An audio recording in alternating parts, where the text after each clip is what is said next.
chair for the CCW Advisory Board. And as I was telling the Willises over here earlier, welcome to my circles. This is the 7th year that I participated in CCW and my 2nd year as the board chair. So we're so glad to have you. I have my own consulting firm, Human Edge Advisory, but my background is large-scale workforces. And so my background is leading large-scale contact centers for companies like Bank of America, USAA, Truist, and Capital One. And so think very, very big, large-scale workforces. And learning is a huge passion for me because I started my career frontline. I started as a teller, and I would not have been able to move into these higher level roles if it had not been for the investment and the mentorship that I got, but also the learning opportunities that were given to me. And I think the thing that we really have to consider here is how we leverage our learning and development and continuous improvement. They're really strategic assets. And so I am joined by an esteemed panel of experts. And when I say experts, when I did the pre-call with them, I was in awe of their knowledge. So I'm going to go ahead and have them introduce themselves to you and let them tell you a little bit about their stories. So, Andrea, it's over to you. Thank you very much.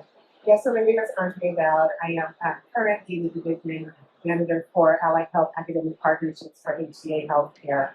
And so my role is to build a strategic pipeline between academia and workforce to upskill not only our current employees, but to bring over clinical rotations. My background is in healthcare for over 20 years. 30 years, if I want to be honest, because I started when I was 2. That's my line, sticking with it. And it spans from frontline to into leadership. I've also been a high school teacher, college professor, and a dean. So there's that academic piece. And I am super excited to have this conversation because it is definitely time to sit back and say, now what? Now that we have this great technology, what do we do with it? Amazing. I feel like I should call you Dean. So that's so impressive. And by the way, I've also been 30 years in my industry, and I didn't start when I was 2. So we're there. So Savannah, let me turn it over to you. Hi, good morning. I'm Savannah Dow, and I'm VP of Customer Care at Place. And we do real estate software, back-end services, and consumer-facing products for the real estate transaction and teams. Our mission is to deliver the greatest home ownership everywhere. So everything that we do at our company is to be able to provide that dream for our customers. And one of the key areas of focus that I've had for the last few years is being a part of an AI council that goes and delivers AI strategy and training and implementation and change management for our companies, which is now about 17 underneath our Place umbrella. So thank you for coming, everybody. Awesome. And last but certainly not least, and if you're in the market for luggage, this is the person you want to know. So, Nikki, I'm going to turn it over to you. Yeah, we know that you're all picking up lots of free goodies over here, and I don't think you packed for it initially, so you probably need some extra luggage. Come and talk to me and my team right over here. We get you taken care of. So I'm Nikki Maldonado. I'm the Director of Learning and Development for Away Travel. If you don't know Away Travel, it's the cool luggage, the millennial luggage brand that you see all through the airport. So yeah, come and chat with us. What do I do? So I'm focused primarily on the retail and CX teams, basically frontline teams that are going to be talking to customers. I'm helping them understand product knowledge. I'm helping them understand service and selling skills, and helping them understand leadership development, how to communicate, how to just talk to people. I like to break it down the easiest way, how to be a human. And it's surprisingly difficult. That's something that I have to teach. And so there's an entire job, an entire team for it. And yeah, that's what I'm doing anyway. Amazing. So I am in the market for luggage, but I am not cool. Can I still buy Well, you automatically become cool as soon as you get the luggage. There it is. There it is. Okay, I done it. With that, we're done. Okay. So, Away with the self-doubt. Away with the self-doubt. I love it. I love it. All right. Well, you heard the panel talk a little bit about AI, and I think that's really the elephant in the room because for so many of us, I mean, I was talking with the folks from Southern New Hampshire University and Southern New Hampshire Health, and they're on AI overload. But like, if we're on overload as professionals while we're here, imagine what our front lines are experiencing, and at the same time, they're feeling threatened for their jobs. They're feeling like gosh, like if I lean into this, maybe I won't be able to provide for my family down the road. And ironically, I think that's probably the furthest thing from the truth. But I think there's things that we have to do as professionals to get them ready for it. I think learning really isn't a support function anymore. It's really a system that determines whether or not your AI actually works and if it's successful. And so often it is not successful. So just a quick query of the audience here. How many of you have invested in some form of AI or automation over the last 12 months? Okay, so like at least about 50% of the audience. And how many of you actually redesigned how your workforce actually works as a result? Okay, less than the 50% that raised their hands, but more than I actually was expecting, which is fantastic. And I think AI is accelerating, but our workforce capability is lagging. That's where we're going to begin here. So we've done our introductions, and I want to give each of the panelists a chance to answer this question. And I think it's really about why leadership and development is now a strategic leader. When AI enters the system, what breaks first? Sorry, we lost my mic there for a second. What breaks first, the technology or the way people work? So, Maria, I'm going to have you. Okay, thank you. I think it's easy to blame technology, right? When things don't go the way that they're supposed to. But here's a thought. I want to say that it's not technology, it's the people that break it. What I mean by that is the way that they work.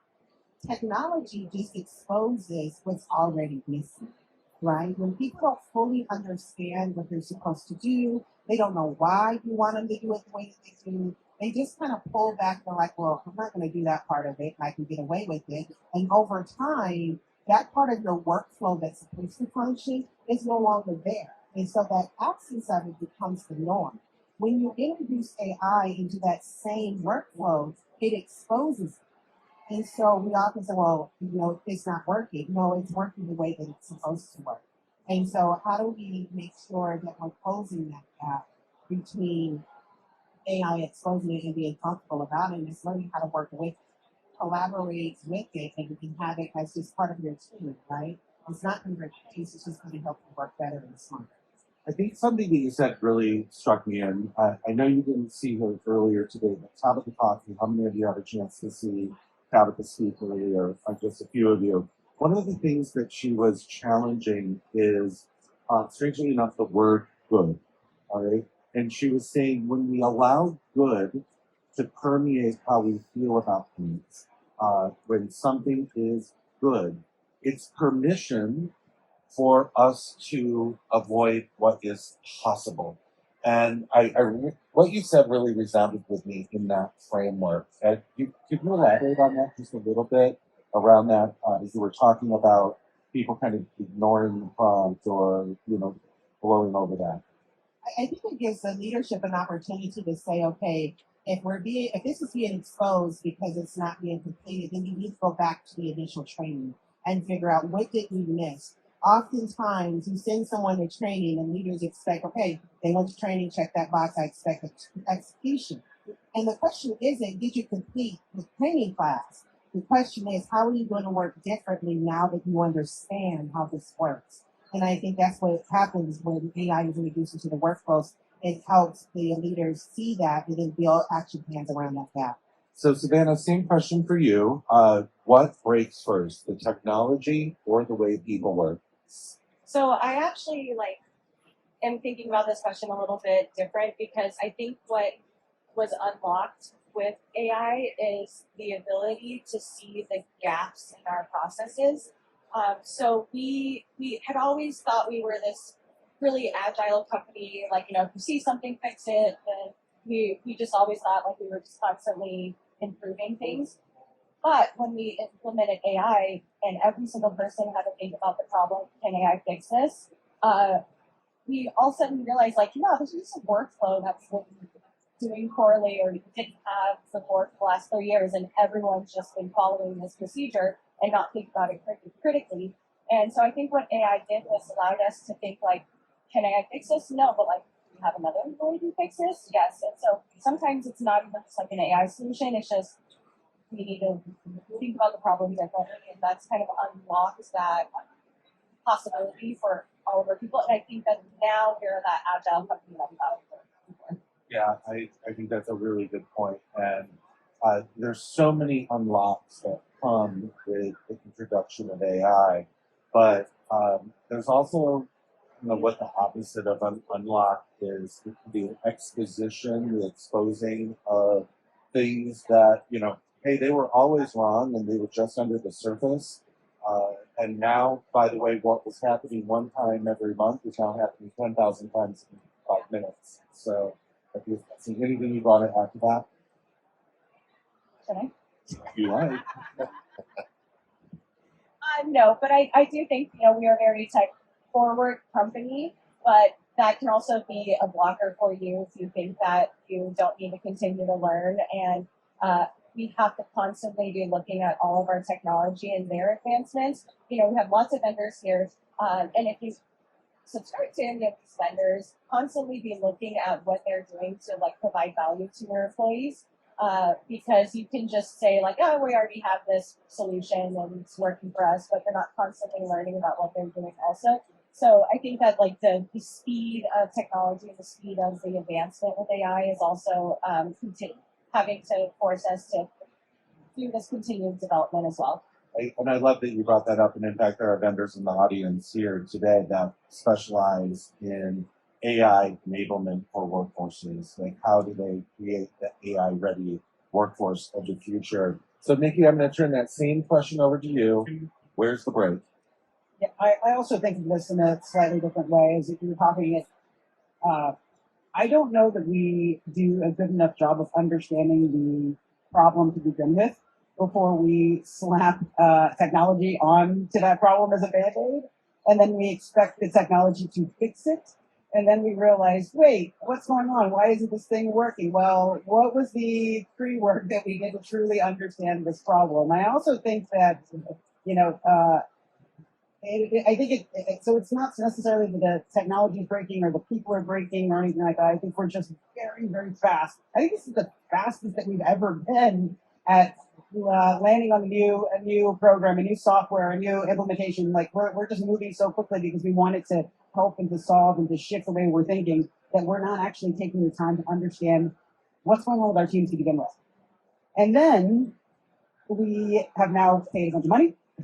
We spent a bunch of time. We have a bunch of people spinning to try to get this thing to work.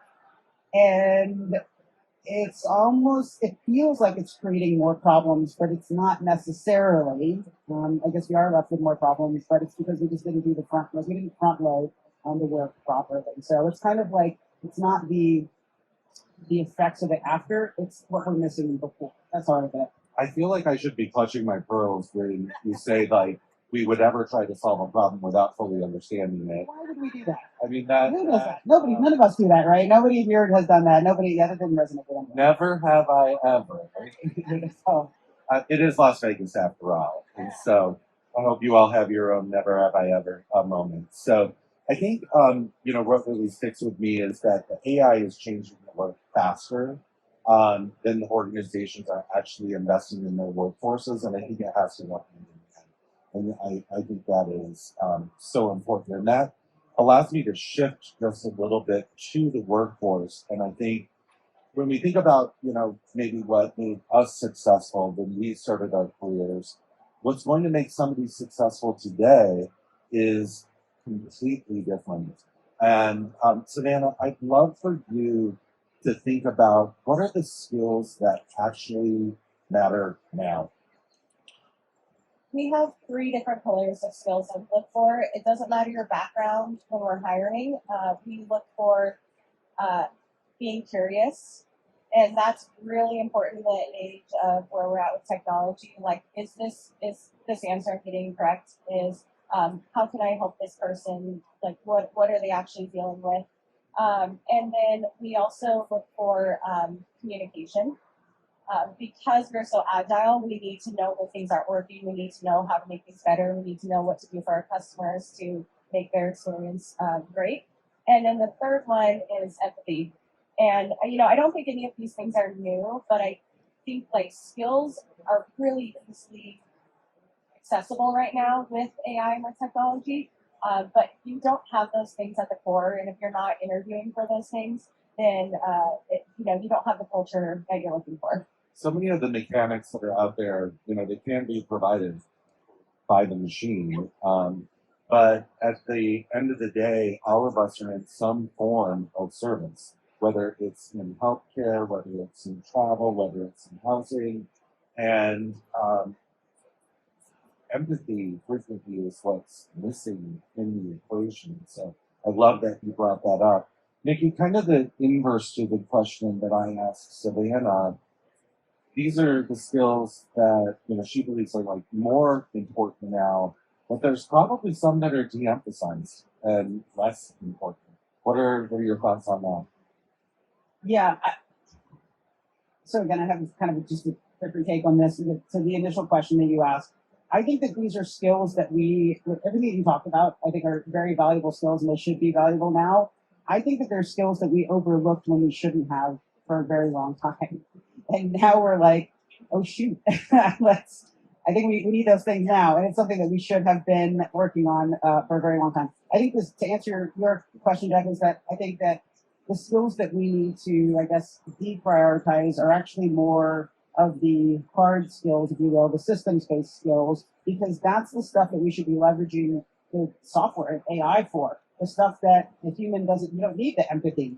The stuff that's going to make their jobs easier and more efficient and effective, but then let them leverage their human skills more. We need to have it, because, I always say this in the retail and the CX world, so many of them get so operational now.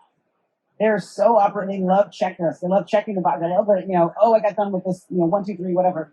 And then they get scared of the talking to people, giving feedback, selling things, asking questions, building connections. That's the stuff that they're actually not good at. And it's for years that we've kind of leaned too hard into teaching them all the operational skills, the technical skills. Well, guess what? AI can do that stuff really well. And it can take care of and take all those headaches away. And now they're left with, now they're scared that, they're going to lose their jobs. But guess what? Their jobs are even more important now to be humans, to be people.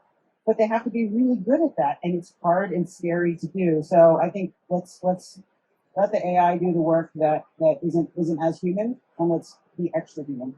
I that just really speaks to me as a human.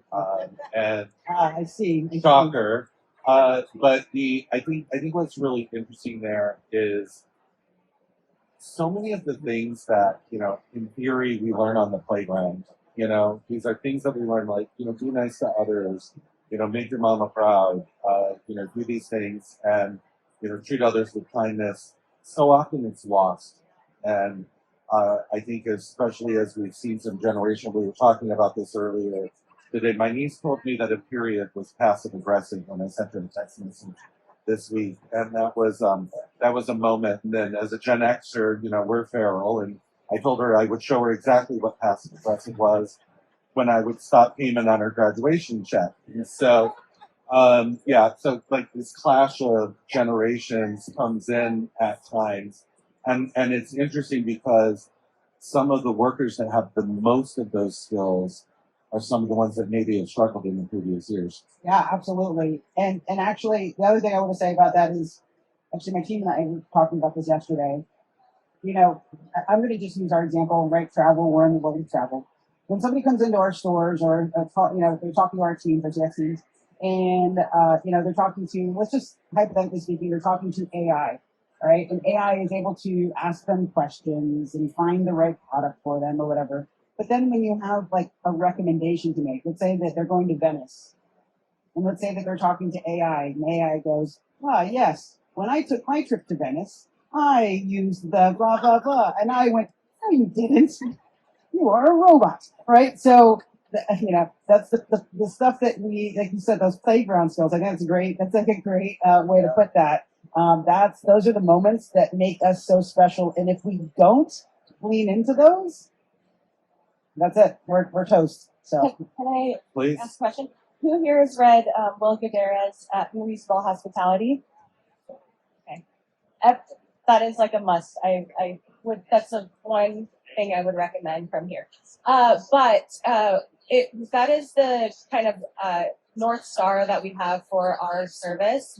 And it's about listening to your customers and finding just like a piece of like the conversation that you can pull from to provide a really great experience that they wouldn't expect. And what's really cool about AI is we're leveraging it for all of the mundane tasks so that they do have that time to spend extra to ask them about their family, like what's going on. I'm sorry, you were hospitalized last week. And then we can go and we can send them flowers, or we have like, a surprise and polite station at our office where they can handwrite cards. And, for our virtual employees, we have an AI robot service called Enablled that they can automatically send cards. But we're teaching empathy because it's not always like most call centers, you're just like go, go, go, go, go, go, go. But we have to teach it and we have to enforce it and we have to think, okay, well, that was a really like interesting conversation you had. Like, what could we do for this person to like that would surprise them after this call? And so that's like, again, Unreasonable Hospitality. If you haven't read it, it's amazing. Savannah's going to send that to me in an email later because I do not have a memory and I will forget it, but I cannot wait to read that. Just having had some experiences this week that sound like they might be in that vein. So, Andrea, I want to shift to you here because we've talked about the skills that are emphasized, the skills that are de-emphasized, but now let's actually talk about the human at the center of all those skills. How do you define an AI-ready employee? That's a good question. So it's kind of a combination of what they were saying here. And as they were speaking, the first thing that popped in my head was soft skills. Like we've lost it, right? Somewhere along the way, we stopped doing soft skills. So an AI-ready employee, here's the thing, it's not a skill, it's a mindset. An employee who is AI-ready means that they're continuously learning.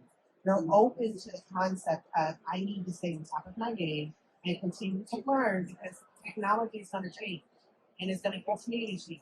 And the organizations that have employees that are adapting, who are constantly learning, are going to be the ones that are going to stay ahead of the game and be able to adapt and make the changes. Secondly, they must understand that AI gathers information. That's all it does. It doesn't give us judgment. In healthcare, it's not going to do empathetic or ethical decisions. It's not going to replace the clinician, but it's going to help us make better decisions. I need AI-ready people to challenge what AI is seeing. Don't take it as face value. Ask the proper questions. Dig a little bit deeper and use it as a resource to help you make your decision, not instead of or in place of your actual decisions. I think when we talk about generations, there are 5 different generations in the workforce right now for the very first time. I'm not sure if you're aware of that. And just communication itself, right? Just hello. It means totally different things depending on what generation you're speaking with. And so when you tie that on top of all of the technology and the lack of soft skills, you really, really have to understand that there's an entire generation right now that does not have those keen critical thinking skills. And from a person who's been in academia for the past 20 years, it's not always taught in the classroom. And so when our people are coming to us, they're not ready to start day one. We have to have a robust onboarding process that's going to teach them and help them adapt to AI and work with it and not against it. So I would drop the mic at this moment if it wouldn't like blow your ears out because you have the headphones on. So I'm going to spare you all.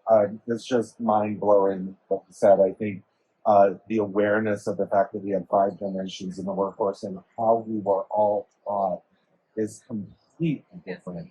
Our foundations are different. Our values are different. Communication.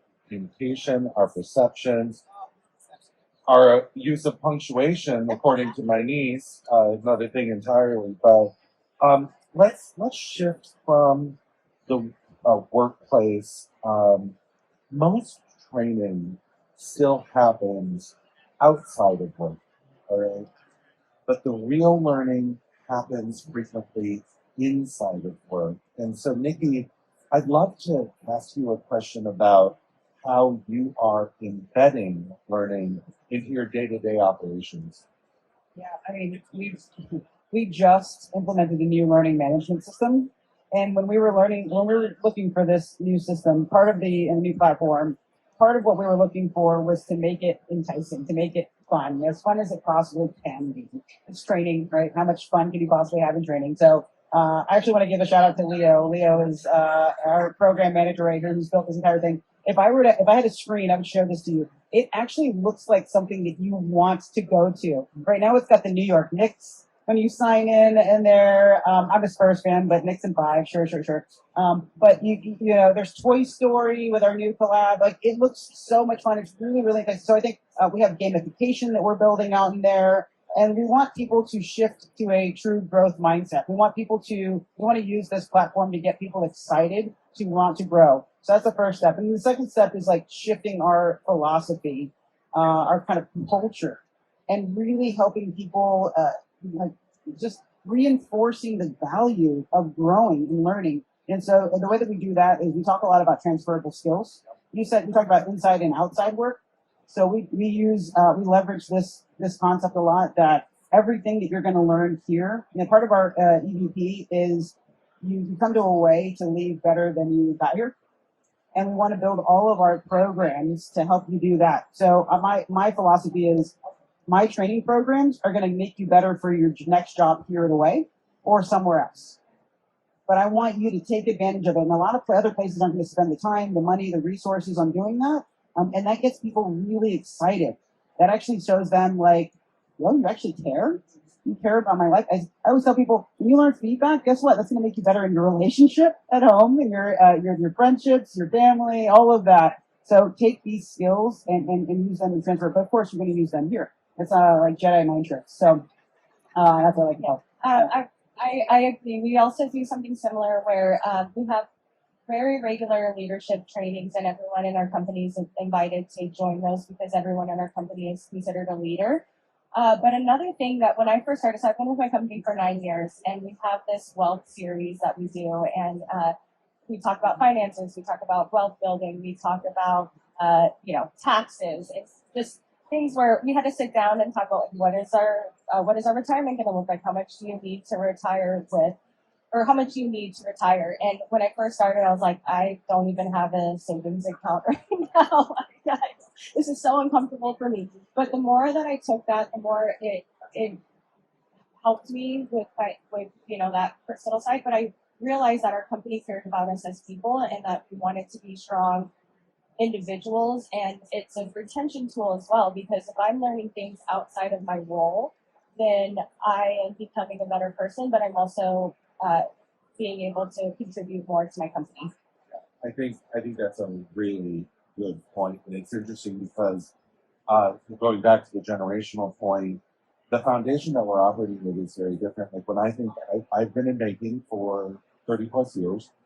When I started in banking, the general affordability of a home was significantly different, and our understanding as 20-somethings of mortgages was significantly higher than the generation today. And I think that ability to translate, because the need of the customer has to be served, and the generational gap can't play in there. So I think you kind of hit on that. Shreya, I want to shift a little bit about the role that managers play. And there's an informal aspect of managers in learning that is different than formal learning settings. What do you see as the role of managers in this? Managers have an important role because they set the culture of the actual department, right? And so when you have this learning platform and you're encouraging learning, If you don't have a culture where I can ask questions as an employee, then it's not going to go anywhere, right? We have to, managers are very operational, right? What is the metrics? How am I going to hit that? So I want leaders to kind of shift their mindset and say educational is an operational function. And it's because if my team understands fully how to do this task, it's going to give me operational outcomes. We have internal pathways where we will take a regular employee and upskill them and invest in them and give them additional support.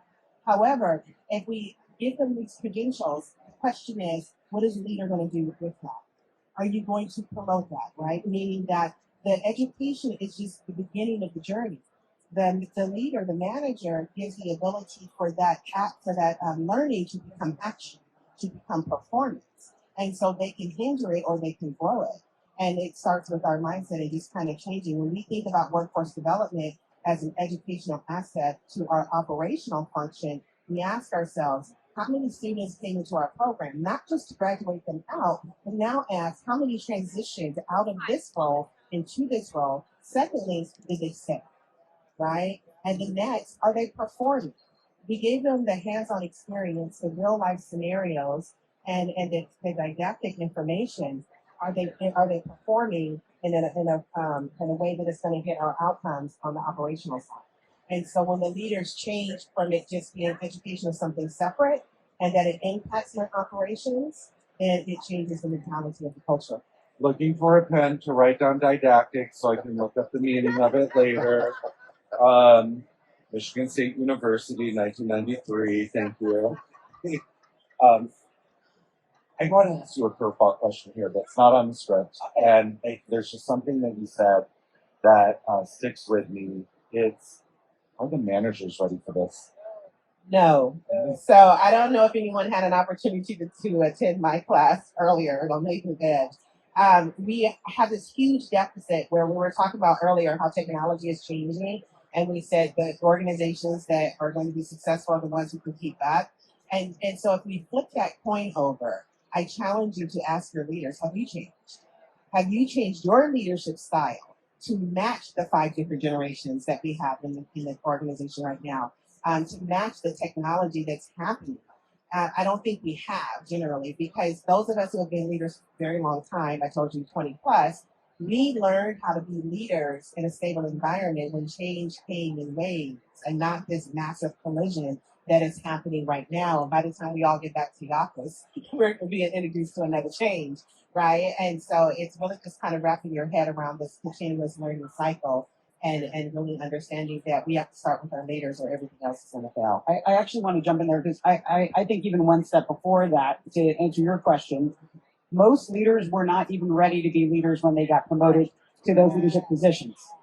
And then, there's a crazy stat out there from Google, from Google's research team that's like 85% of leaders are not formally trained as managers, right? And so they are really good at the job that they do, and then they get promoted because of that. And then they're like, as organizations, we're like, okay, now leave, now go do it. And the way that they learn, to your point, is that they're watching others, they're watching their leaders, and then they try to emulate them. And so it's like generations passed on, where they're kind of stuck in these ways. And that's the most that they can kind of learn from. And the best leaders will learn and say, okay, this is what I want. I want to take from this person. This is what I want to do. And then I want to avoid, from what I learned from this person, this is what I don't want to do. But a lot of them will also just try to assimilate to what they've seen and experienced before. And that's how they learn leadership. So we have an entire workforce of leaders who were never even prepared, and then they keep getting promoted, and they keep getting promoted, and they were never properly trained to be leaders to begin with. And I want to jump in and I want to say this, and that's what I call step down leadership. And what I mean by that is that I was promoted because I was very good at my job, right? And now my position has been filled. My boss has checked the box. I hired a leader, and now I'm expected to lead. Here's the trick, though. I was extremely well at what I did. I like to say I was bomb.com, right? And so my ego is super high. No one prepares me for when I get promoted. I don't know what I'm doing, right? And now I have to ask questions. But again, if the environment doesn't call for that, I'm not going to ask questions. So I'm only going to adopt the part of my job that I know how to do very well. And I'm going to ignore the part of my job that I don't know how to do well. So then therefore you have micromanagers. and then the person above me has to step down and do it, and the person above them has to step down and do it. And now we have what's called a stuck leadership force in an organization that's not moving anywhere. The soft skills are the ones that don't do well, by the way. So Andrea is putting me into a full-on panic attack mode over the status of leadership in the U.S. Savannah, I think you were going to jump I in there. just want to say also, it's really important to have pathways of development and growth that don't involve leadership because it's not transferable, it's not for everyone, and we don't want people to think that the only way to grow is to be a leader, and that's not the right person you want in leadership. So developing those paths and that kind of opportunity is really important because then you're getting the right people in the seat. Love that. So Savannah, I want to ask a question of you, and we were talking a little bit about this just a moment ago, but we were talking about it in the context of change, how change is constant and, it's not episodic anymore, but ironically, our learning hasn't actually matured at the same pace. Our learning is episodic and it's not continuous. How do we make learning continuous versus episodic?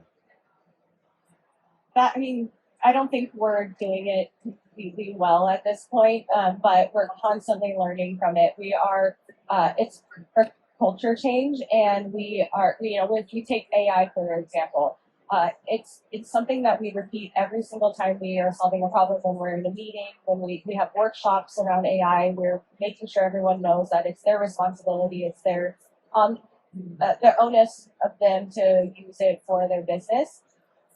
And then we're providing them the tools. We're listening. We're providing them the dashboards to track their training. We're providing them resources. We use Solid Road. I don't know if you guys have talked to them here for QA and training, AI enablement. And I think that it's just providing the resources, but being able to kill if it's not providing value and not to do things continuously because that's just the way we've always done it. We just have to continue to be okay with scrapping something and providing more value elsewhere. So, Savannah, you kind of provided me the perfect segue to my final question for this amazing, amazing panel. And it's actually the same question for each of you. And you talked about, so how do we stop it quickly if it's not working? In fact, what I'll do is I'll just go ahead and start with you since you kind of got us there. How do you measure whether or not learning is actually working? You have to know what problem you're solving. I like we discussed, sometimes we go in with a technology solution that we think is going to solve our problem, but it's not. And so knowing what the problem is, something that we repeat all the time is inspect what you expect. And so if you don't know what to expect, then you can inspect it. And so that's why we're able to stay agile and we're able to not be set in that sunk cost fallacy. And then, there's different KPIs and measurements, but it's really just about knowing your people and having open-minded communication because sometimes the metrics are not going to tell you the data that you're looking for. It's just knowing that I know this person, I can see that they're struggling with something and I can help them. Do we always know what we're expecting? Sure. Yeah. I think this goes hand in hand with what Nikki was talking about not knowing what we were doing before we started. So, Nikki, that is also a skill you have to learn, right? Gen X, we thrive in that environment. Nikki, go ahead and take that question. How do you measure whether or not learning is working? Yeah, I think you said something that was really powerful there. We love to look at, and our executive teams are all asking for this, the metrics, right? KPIs, what's the data, right? To prove the ROI on learning. It's one of the most difficult, if not impossible things to show on paper. However, the thing that we need to still get better at is quantifying behaviors. How do we take behavioral change and actually make it into something measurable? So how do we say what we do? We create rubrics. We create a lot of rubrics. So for selling, for example, right? Every one of our selling skills. What is you're not doing this at all. You're doing this thing a little bit. You're doing this thing a little bit better. You're doing this thing the way that you want us to do it, right? And then to your point, teaching leaders how to look for that thing. So we really, really try to leverage those rubrics and really work through our leadership team to tell us and observe their teams and say, is this thing actually happening? and then we can kind of quantify in that way a little bit. So that's the closest that we're getting to. It's really interesting that you bring that up because, having worked in banking, we're really good at compliance. We're not always good at caring, but measuring that level of care has sometimes been a challenge. And what's interesting is today, we're in a world where 100% of our calls are recorded. We've got AI that is analyzing them at the population level. And to an extent, it's amazing the level of information that we have at our fingertips. I remember sitting down, calibrating on quality calls, and 20 minutes later, you come to the other side in disagreement on whether or not that was a 8 or a 9 on the call. And it's like, it just doesn't freaking matter, but now you can actually get down to it with some of the technologies that are available in the expo, where I can actually get some themes that are more actionable for the employees who work with. And so, And one thing too, like we talked about homegrown leadership. Sometimes those coaching conversations are hard for those kind of leaders, and so AI coaching gives you the ability to have an unbiased opinion. It's like, this person might be best friends with them outside of work, but they can give them that AI coaching conversation and playbook for being able to develop them, and then it also helps their leadership as well. amazing. So, Andrea, go ahead and take us home. I'll wrap this up. Yes. So I think that we often measure the wrong things. And from an academic standpoint, when we're looking at the success for a program, we check attendance, we check completion rates, patient or student satisfaction tells us the program is good, right? Well, that is measurement of an activity and not measurement of an impact. And so if we flip it and begin to measure and go back to the performance, how is this person performing? Training our leaders on how to measure performance, not just did they get it done, but did they fully understand and were they able to ask questions? And one of the things, I'm going to end with this, when I see a performance gap, and this is the way it's supposed to be, and this is what's happening, I go to my team and I say, if I give you a whiteboard and you could change the world and do this the way that it should be done according to you, what does right look like? When you ask that question to them, the amount of information and the gaps that you see, that is how you develop and train and create your training plan to close that gap with your team. I know they're asking me that question a lot. What does right look like? And I think I did okay. But I want to end it here because as the board chair, as somebody who's been involved in CCW for many, many years, I'm going to say that you are the best panel I have ever worked with. So I just want to say thank you. And if I can get a round of applause for our panelists here, I want to say thank you for the incredibly hard work that you put into preparing for this. It is not always easy to get up on stage and speak in front of your peers. So truly from the bottom of my heart, thank you so much for joining us. Thank you guys for being here so early in the morning on the last day of the conference too, in Las Vegas.